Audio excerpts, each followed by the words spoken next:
All right, so we're going to go ahead and start. I think a few more people might trickle in, but no biggie. So first of all, thank you to everybody that could be here. And if you did contribute a cheat sheet or a tool this month, that was awesome. In the event you forgot and you have something really awesome you want to share, that's an open-ended offer. I'm trying to build a nice little resource that we can use for new admins, or if you're a more experienced admin and you're looking for something easy to refine a process or maybe just see how someone else does it. So feel free to go ahead and shoot those emails.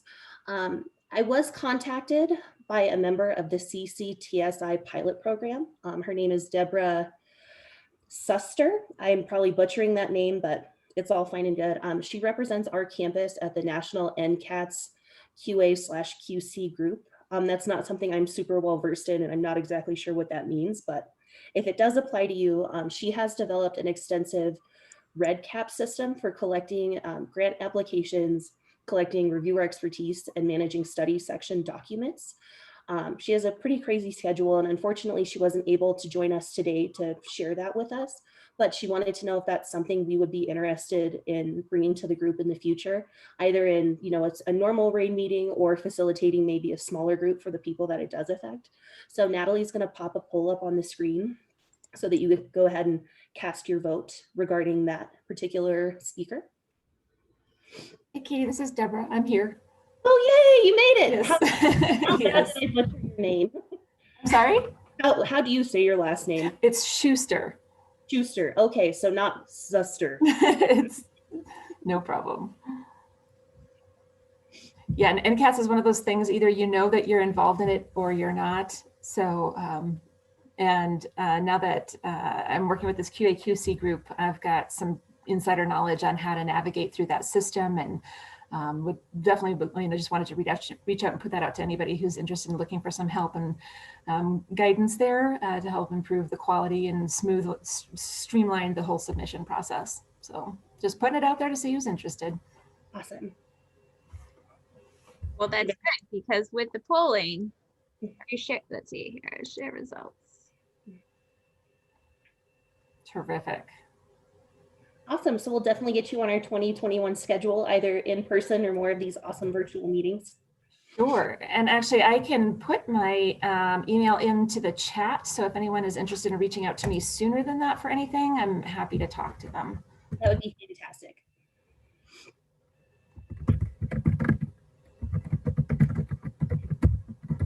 All right. And then our first toolkit presenter is going to be Alex. He's going to walk us through some of OGC's different form stack items for routing info.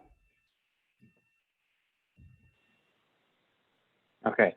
Good morning, everybody. So yeah, I'm actually not, this isn't OGC's tools, but it does tie into what we need for the routing form, and also just to get started with a PI on a proposal. So I'm part of the pre-award shared services group, and we work with a number of different departments on campus to handle their pre-award tasks all the way through submission and award, and then hand it off. So if I can screen share here, that'll make it easier. Exactly. Okay, so are we looking at this general proposal information form? Yeah. I think so. Okay, so I started this, I think it probably started as a Word document or emails, and then it was a PDF, and it's that a PI emails you and says they want to submit something, and you need to collect a lot of information. That can get cumbersome when you have 50, 60, 70 PIs that you're working with, and keeping track of all that information. And then on the other side, for a PI, they, especially if it's a clinician, they may have those 10 minutes that they emailed you, and you want to get back to them right away and get the process started. So this is a quick way that I can just send them an email, say, here's the first thing we can get started on. And it starts to gather basic information about their proposal that tells me, who's the sponsor, are there going to be sub-awards, what are those things I need to think of from the start. And I think one of the biggest benefits, especially for real busy PIs, is that they can do it on their phone just as easily as they can through email. So they don't have to open up an attachment. They don't get I think as soon as you send an attachment to somebody, it goes into a different folder in their email and they don't get to it. So this is a very quick way for them to start sending that information. Collects PI name, proposal title. If you click NIH, it'll start to ask different questions further down in the form. If you click DoD, for example, it'll ask for the EBRAF log number, or they can just add another sponsor. They put in dates of the project if they know them, things like location that you'll eventually need for indirects. You'll need to enter it into OGC's routing form. You get a sense of if there's going to be consultants or subawards, just so you know what questions to ask when you start working on budget. If you go to human subjects research, it'll start to collect IRB information if they have it. All of these things that you need to eventually enter into either the OGC routing form, or perhaps for NIH, for example, it'll ask let's see if we go up and ask set NIH, and then say human subjects are involved. It'll start to ask some of these questions that are specific to NIH, which for me, oftentimes doesn't come up right away, and then you're trying to get things in quickly and you realize you didn't ask these questions. It'll ask these standard questions that are on the OGC routing form. So you can just enter those easily. For fellowships, if you want to use it this way, it'll ask all these extra questions that are on the fellowship supplemental form. And here's an option for them to start telling you about the budget. And then for our group, you can select any of our pre-award grant consultants, so whoever this PI is working with, and then it'll trigger an email that I get that looks like, I think I need to change my screen.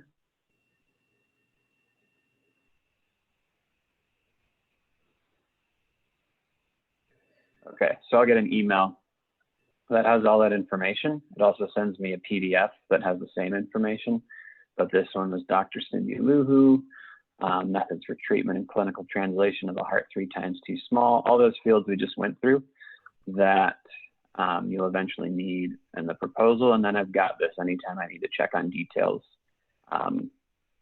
for what the project is. It gives me information to start putting together a budget. And again, you can collect this any way you need to if you have the time. If it's a new PI that's not used to the process, it's maybe not the best tool. But for those ones that don't have a lot of time and you feel like your response rate is not going to be very high if you have to send 15 different emails to collect this information, I find that it works really well for those PIs that may just have 5 or 10 minutes. They can do it on their phone. And then I can get much further with this information than if I'm asking it one thing at a time. So if anybody is interested in adopting a tool like this for your work, I can pretty easily copy it, and you'd have to get a FormStack account with the university, but you can adapt it to other things that you need, change however you want the response to come through to you. So just reach out to me. I can throw my email in the comments and I'll let you know how to get started. Hey, Alex, we had a question. If there's any questions now. Yeah. Is there a fee associated with a FormStack account? Nope. The university, I think, will let you set up as many as you want once you get an account with them. Awesome. Can you open that PDF that comes in the email for us? Yeah. Good. Okay, so this is what it looks like. Again, it's all the same information. If you really want to spend time with it, you can change the format that this comes in. So, I have other tools that I use in Outlook that are just tables that contain this information for a quick reference. If I wanted to spend the time, I could copy that table, and so it spits it out to me in that format. But whatever you need it in, you can customize a lot of the reporting end so that what you get from FormStack is what's useful to you. That's awesome. I think a good deal of us are going to be hitting you up later for that information. Good. Happy to help. Does anyone have any more questions for Alex, either to ask or over chat? Alex, this is Deborah. I was just curious if when you were developing this as a tool, did you guys look into using RedCap versus FormStack? And did you have any particular reason for going with one way or another? I did not. I'm only familiar with FormStack, and it did provide everything that I needed. I mean, it's not, I don't think you need a very complicated tool if it's just, you know, this information isn't going anywhere but the PDF. If you were putting it into another system, you might need a tool that can send that information and input that, but this isn't going into any database other than a spreadsheet that I can pull everything from, or the PDF. Thank you, that helps. Do you by chance know who in the university you contact to set up the FormStack account, or is that just an OIT email? I think it was OIT. Okay. Honestly, I probably Googled FormStack CU Anschutz, and it took me to a page that told me who to contact. Nice. Alrighty, well, if no one has any more questions for Alex, we'll go ahead and move on. Alrighty, I have a few tools to share that were sent to me. First of all, I got this awesome checklist from Jessica Allen, and it is a really detailed RO1 checklist, and this is something I definitely get asked for that, you know, isn't necessarily the easiest thing to quick whip up. Has a lot of good details in it, margins, page limits, all that kind of stuff. So I'm not sure where we're going to end up storing our toolbox at the moment. That's something we'll probably figure out after the meeting, but I will let you guys know where all this stuff will be located. But I thought this one was super helpful. See here, I got a quick little snippet from an email about an Excel sheet to quickly figure out effort on a budget. And I'll probably just include this picture somewhere, but she gives some good details about how we, you know, punch that in, and I guess it makes it super slick. And that was Brenda Crawford who sent me that. So if she's here and wants to chime in, or if Jessica has anything she'd like to say, that's welcome. Can you hear me okay, Katie? Absolutely, I can. Okay, this is Jessica Allen. I'm a pre-award specialist in the Department of Orthopedics. I just wanted to create this type of reference sheet because I know a lot of this information is in different places. Like the top part of it is on the OGC website, and then some of the NIH formatting is in the is on the NIH website, and then there's a lot of references in here for the research instructions on also the NIH website. So I just kind of wanted to give like a reference sheet with everything on it, which kind of helpful to just go to one place. Although this is specifically for the versions F instructions. So if something changes over time with NIH, you might want to update it to the new instructions format. Awesome. Alrighty, and then the last thing I have was from Jessica Logar, and she's located over at Children's. And she has this awesome list of on-campus buildings, and she also has one for off-campus or on and off-campus buildings. You kind of have a quick reference that so you know, like, hey, I need to use this F&A rate, or like, oh, surprise, this one is off-campus. And then she sent 2 forms that are also located on the OGC site, which is just our F&A agreement and our fringe benefit breakdown. So those are 2 kind of easy ones to quick be able to pull. And that that is in total what we received from everybody. So please feel free to go ahead and send me more stuff in the event you have it. Does anyone have any questions?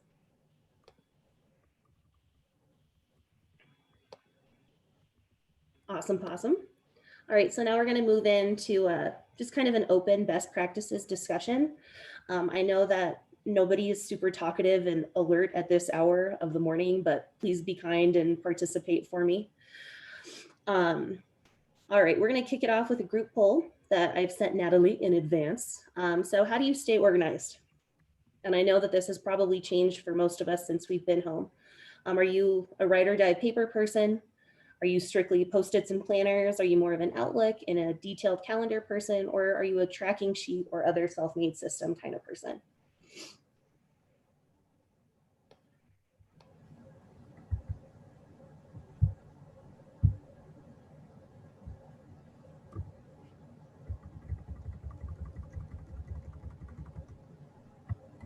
If it's a combination of these, I would highly ask you to throw out what you do and what's your combination.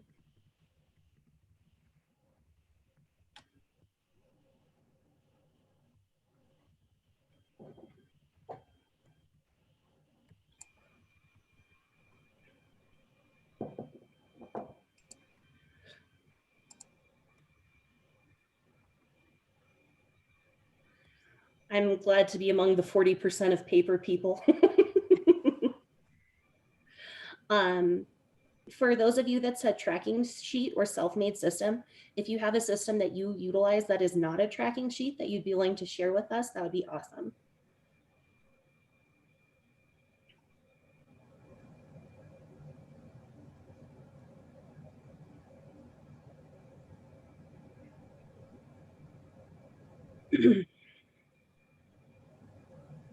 And if you're a paper person, how are you handling being at home without printers? That's been a tough one for me. I know that a lot of times I like to print sheets and go through with a highlighter and do that kind of stuff. So I've definitely gotten to get a little more savvy with doing things online. Getting my at-home or my desk computer at home was a big help. I was working on a laptop for most of quarantine, so that was unpleasant.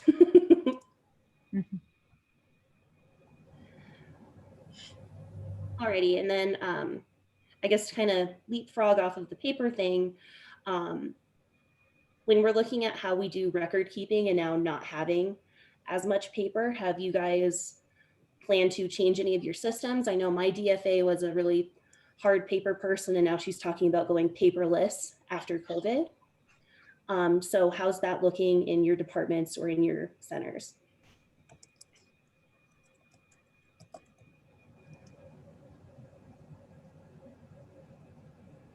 I'm not above calling on people. Yeah. This is Annabelle. I would say, we have a system in our department of using a lot of shared drives essentially, so that our paperwork isn't paper, but it's stored there, and then other people can go in and see those files if they need to. So it reduces a lot of email, although we do still spend some time searching around. So it's not a perfect system, but it's like a virtual file cabinet. So it does work pretty well. Yeah, we definitely utilize a department database as well. And then pre-COVID, we also had a whole rainbow coordination of what different color folders meant. I see a question in the chat about what is monday.com. Does anybody utilize that? And would you like to let us know what that is and what it does? Yes, it's a software package that allows you to track all of the activities and also assign and delegate to somebody. It allows you to see if what you assign to someone, where are they, have they done portion of it. So it lets you be on 3 layers or 4 layers. A perfect example is when I submit a pre-award and I've only done the initial sheet, but I still need somebody who's stopping that routing. And so I put it the day that I routed and who's gonna do next and how and when did I follow up next. So I get to see all of that in one particular area. You also can separate it in priority, which ones are important, which ones can wait a little, which ones are gonna be postponed till the last week. And actually, one of the assistants at the in my group is just phenomenal with it. She is just fantastic. And so every so often we just gather so she can teach us new tricks on that. Man, that sounds pretty nifty. Does anyone else use that? And what's been your experience with monday.com?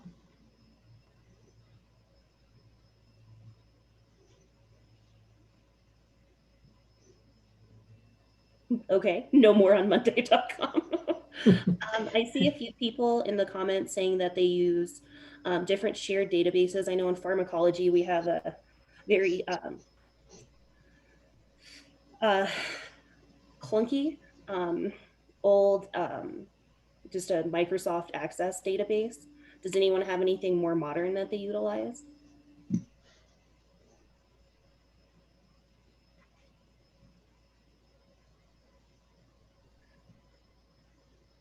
Annabelle, if I could bug you to tell us what Filemaker Pro is.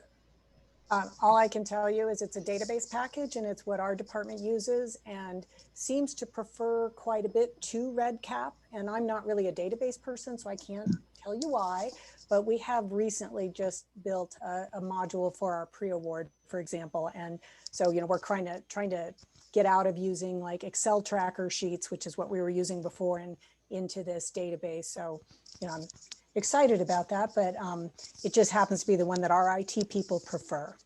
Oh, nice. Okay, and then I saw another one, Meister task. I believe that was from Chelsea. What's this? Yeah. Hi, this is Chelsea from psychiatry. My team utilizes Meister Task. It's an app/website that you can download. It does have a subscription that our department pays for yearly, but it's just a system where you can create different columns and different tiles, so you can move a grant or a different task through different stages. You can pull reports from it, so you can see like how many grants different divisions or different people have done in a year. So it's been pretty helpful for us. Nice. So in the grand scheme of things, when we're talking about all these shared drives, what we're ultimately hoping is to improve our efficiency in record keeping. And I was kind of interested to see how that has changed for us all over this year. So we got a quick poll about, do you feel like your record keeping has gotten better at home, it's better in the office, or it's about the same?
Man, that's a solid no change for a lot of people. That's excellent.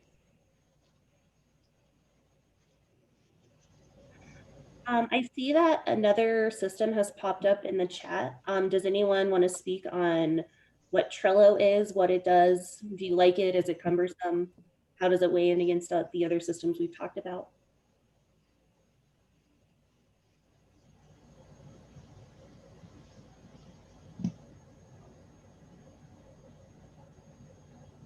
Sure, Katie, this is Grant. I'll speak to it briefly. Thank you. It's like you create boards in it, and then you have cards that you put information in them. It's visual. You can drag it around between like the different sections you make in it.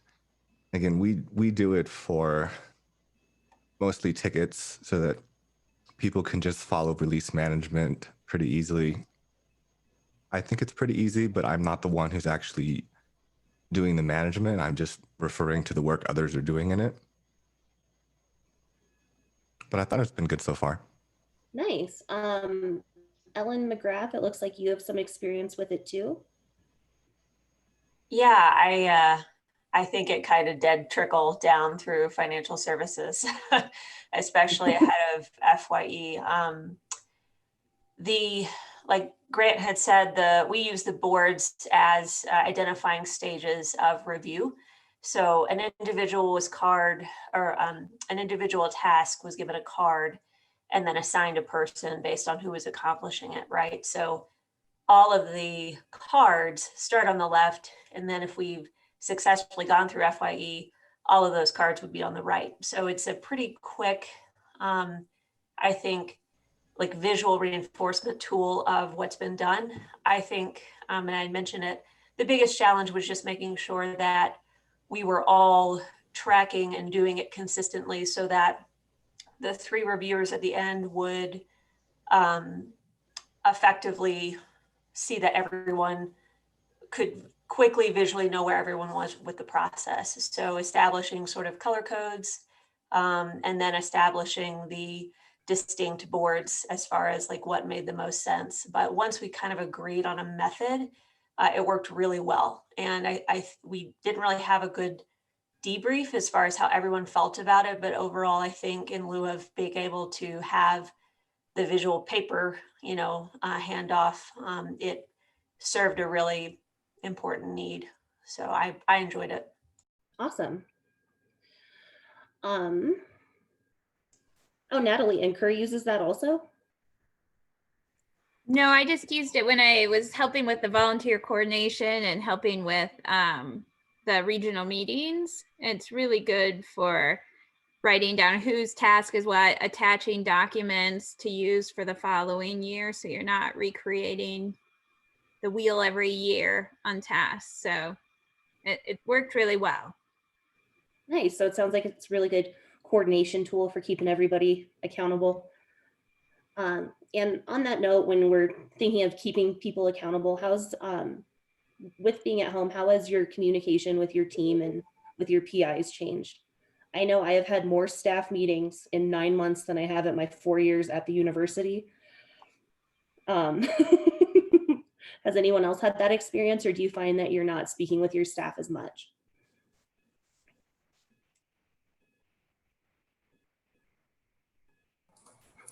This is Jessica Logar from Accord. Hi. We use Skype and Microsoft Teams for communications. We've started using Teams for setting up kind of like training assignments and for our new member of our team. And we just find that it's also a good place for communication as well. That's awesome. We're definitely a very Zoom heavy department over in pharmacology. Brenda's in the chat and she says they meet every morning. I guess I shouldn't complain about my twice a week meetings then. Have you been using tools like Zoom and Teams with your PIs also, or is that mainly used amongst your staff? We meet a lot with our PIs via Zoom. We do our meetings every morning via Zoom to assign pre-award stuff. So we find it very simple just to use the Zoom, and we can share screens and do budgets, and so it works really well for us. Yeah, that's definitely been a really slick tool. I've done a lot of PI Zooms as well. And it looks like Annabelle Adler and Jessica Randall are also doing a lot of those as well. Are these kind of as needed, or do you meet with your PIs on a regular basis?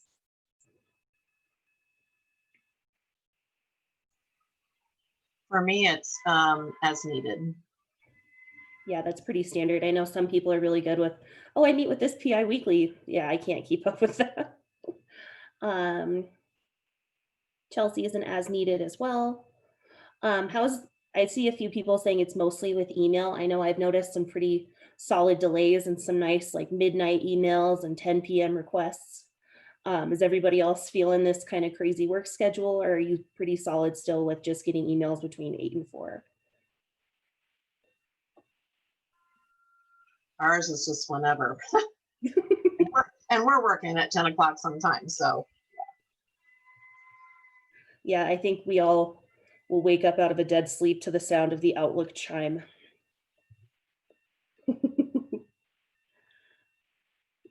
Patricia Whitkins says all hours as well. Oh, Virginia, do you want to talk about DocuSign? Virginia Zimmerman.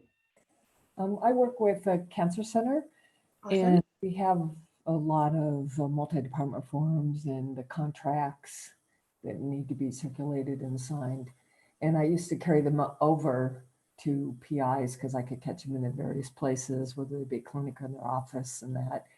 And since now we're all at home, that all had to go up to DocuSign. So now they've all gotten really easy to find them in their inboxes and sign them off. So it's getting things signed pretty much as fast. Nice. There's been a few times I've used DocuSign, and then, you know, we have a few PIs that can do these really elaborate projects but can't figure out websites. So that's kind of a mix. The other good thing about DocuSign too is that you can, when you send it to a PI, you can have a copy only sent to maybe a project manager or another staff member so that they know that's how far it's gone. And then if another person signs it, they get copied on that. So you can see it moving along without having to ask, Virginia, have you sent it or have you not? How far along is it? And is that a paid account also that your department pays for? Or is that something we get through the university? I don't know if there's a fee or not because we have an operations manager that set DocuSigns up for everybody that needed one. Yeah, that was going to be my question, is whether or not that's available to us, because I get DocuSigns from other universities, but I didn't know if we could generate them ourselves.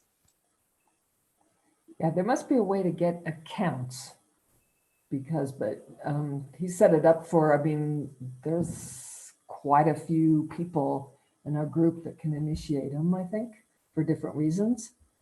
But again, whether there's a fee or not, I don't know. Awesome. And kind of talking about our, you know, best practices and how we're tracking everything, how we plan everything. I kind of want to know what you guys want to see from this toolbox. So I have another poll for you. Are we looking for, you know, more checklists or more spreadsheets for budgeting or tracking, or are you looking for something completely different? What would make your job easier?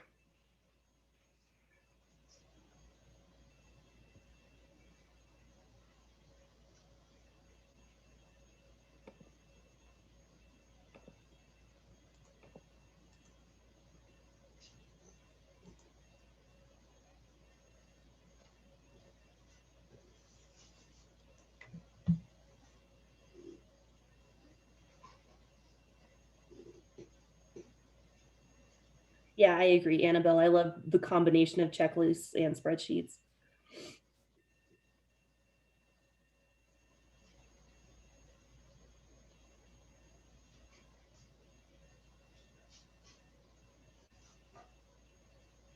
Oh, thank you, Jessica, for that info about setting up DocuSign. All right, so the bulk of you guys said spreadsheets for budgeting, tracking, and other. What other kind of spreadsheets would you find helpful that you would like to see? There's no wrong answers. It's just better if we kind of have a little plan for what we're looking for.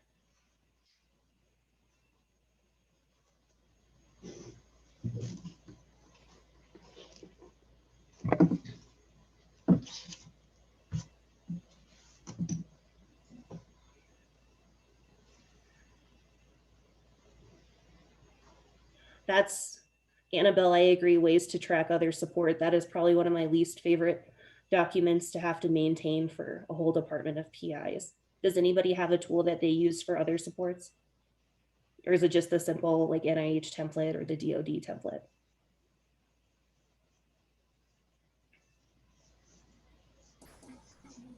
We refer to the template from NIH directly, make sure that we have all the up-to-date documents.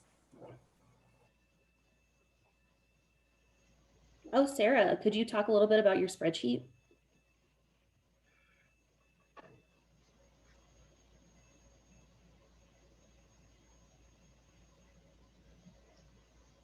Are you there, Sarah Higgins? It sounds pretty awesome.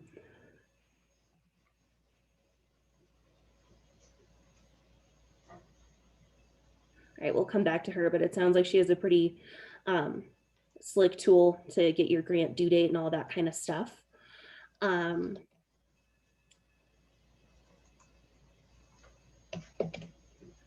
Carol is interested in a place where current issues such as proposals returned without review or other changes could help keep us up to date. So that kind of falls into tracking. And so if you have an awesome tool for tracking your proposals that's spreadsheet-esque or maybe a little DIY, that'd be awesome to go ahead and send through to me via email to add to our toolkit. Yes, tools for T32s. Does anyone have a good amount of T32 experience or anything that they utilized that was very helpful or not so helpful? Katie, I received, I asked for possible budget templates to be shared from this particular group. And I received 3 right now. I'm in the process of testing them, mainly because we're working on a possibility of creating projections, salary projections as they had. So we're almost done with it. So as soon as I finish with that, I will be happy to share.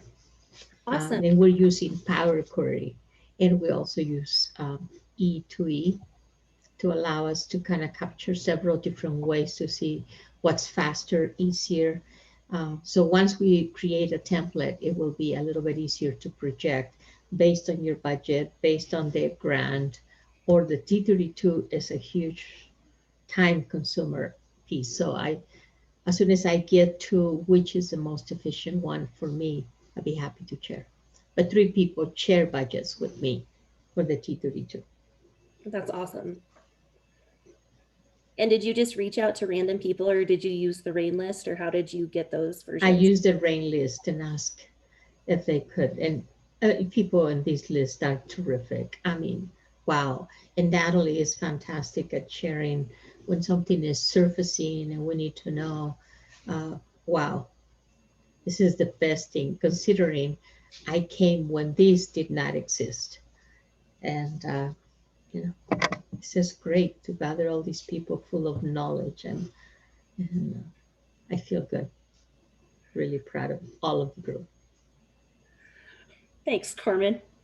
You're welcome. And also I'm glad that you utilized that list and I would definitely encourage any of you guys, if you have, you know, a question or sometimes we put up different job postings and that kind of stuff, you know, don't hesitate to utilize that list because, you know, we're all here for each other and that's the goal is to support each other and, you know, we're all on the same team. Yes. Does anyone have any questions or tips regarding best practices that they want to throw to the group? We're probably going to finish up a little early, but I think we can all agree that sometimes the gift of time is pretty awesome. I have a quick question, Katie. Absolutely. Is the group possibly going to explore the possibilities of having a place where we keep information such as the toolbox, different forms, things that change, etc.? It would be really nice. Now, I don't know if we can or we will, but that would be great. I think that'll probably be a discussion that happens with the steering committee. What do you think, Natalie? Yeah, I think we have a RAIN component on the OJC website where we keep the recordings to these meetings and agendas. I think we'd have to work to see if that's a possible spot for them. Otherwise, maybe an Ignite, an account, or I mean, we'd be open to ideas. Currently, that's hard because there are so many different formats for the tools to share. So if you have ideas, a Teams channel would be good. Yes, Jessica. That would be something we could explore. The only thing that comes to mind is on the record, if we can establish one folder just for RAINs, it would be nice. But I'll send you a note on how I see it, and maybe that would work. Okay. That would be great. The hard part with Teams is just there is a lot of change in people for all of our large campus, and so that's kind of it. It's just the adding and taking out, but most people email me for the listserv, so I can always add to the Teams channel there. Okay. But if you have other ideas, let me know. That'd be great. Absolutely. Thank you. Or if anybody has a particularly, a real taste for a tech type hobby and you want to help us out, we'll happily take volunteer help. I like that idea, Katie. Katie, I know you mentioned the way I find do effort. Would you like me to share that? That would be fantastic. Brenda, do you want me to go ahead and pull up your screenshot, or do you want to share your screen with maybe I'll a spreadsheet? share my screen if it's Fantastic. easier that way. Hold on just a moment. Let me find a spreadsheet here that I can share. That'd be awesome. Okay, so how this works is in here. So it's called goal seeking, and I don't know if anybody else has used it, but it's Alt AWG. You bring that up, and then you pick so let's say that this person needed to have $5,000. Oops, sorry, I did that wrong. Let me start all over again. No biggie, no need to apologize. We're all really slick at things until we have to show someone else how to do it. So it's no big deal. So let's say this person needed $5,000. That's what they needed for their thing. So you do the Alt AWG, which brings up the goal seek screen. So then you change this to $5,000. And then you say, by changing the effort. So you would click into, why is it not working now? It's not working. Hold on just a minute. Let's see. Click in the, oh, sorry. I was gonna. Yeah, go ahead. Walk you through it. So go back, click into value 5,000, and then you want to click in the by changing cell. I did, but it didn't. No. Oh, yeah, there you go. There you go. Now you can change this effort, and then you say, okay. It will automatically change your effort. It's not just, and sometimes it doesn't come out exact, and you can kind of mess with it. You can see it's like what 1.60. It doesn't always come out exact to it, but you can also do if you're trying to find a specific number, you can do it by the salary. You can any of these things can be changed just by using that goal seek, and it automatically does it for you. I use it for the effort like constantly because we come in within like $2, and you just don't want to spend a ton of time looking for $2. So anyway, that's how we do it. I do it. That's how I do it. I found that with the decimal places, it can affect the accuracy or how close it comes. So sometimes I'll increase the decimal places and it'll get me closer because it'll be that close that it'll be like, I'll have to like increase that decimal place and the effort.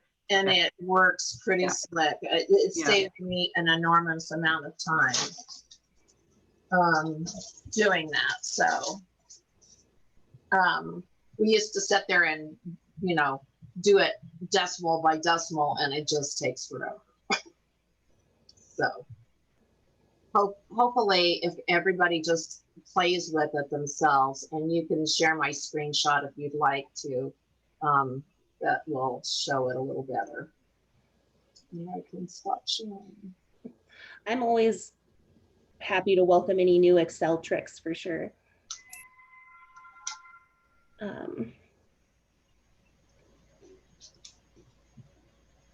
That's a good question, Sophie. Has anybody registered for that annual finance research admin conference?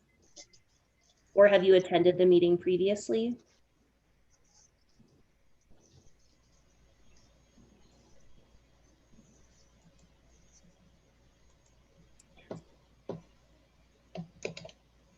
I haven't attended it, but I have, I'm in the department, and I do have someone attending and presenting at the PRA this year. And so the topics seem like they would be beneficial for both central and department. So it would definitely, I can definitely share her experience after attending the PRA component, but I would guess it's beneficial for both. Awesome. I think this one had a higher price point than the regional meeting, if I'm not mistaken. Yes. Yes. Yeah, this is put on by the National Anchor Office. So they do have a little bit higher price point than the regional. Noted. All right, well, if nobody has any other pertinent grant items or best practice items you'd like to throw out to the group, I do have one last little kind of fun poll for us. I know that 2020 was an unconventional year, so I'm sure our holiday wish lists may look a little different. So I made kind of a funny one to see what is at the top of your wish list. Is it the vacation that you planned this year, the refunds from the concerts you didn't get to go to, the return of kids going to school, or an indoor meal that you didn't make?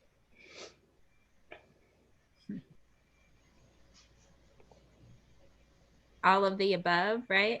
I did not put all the above on there. Yeah, I guess we should have made this one where you could tick off several. Oh, Mimi, that's a bummer about your wedding.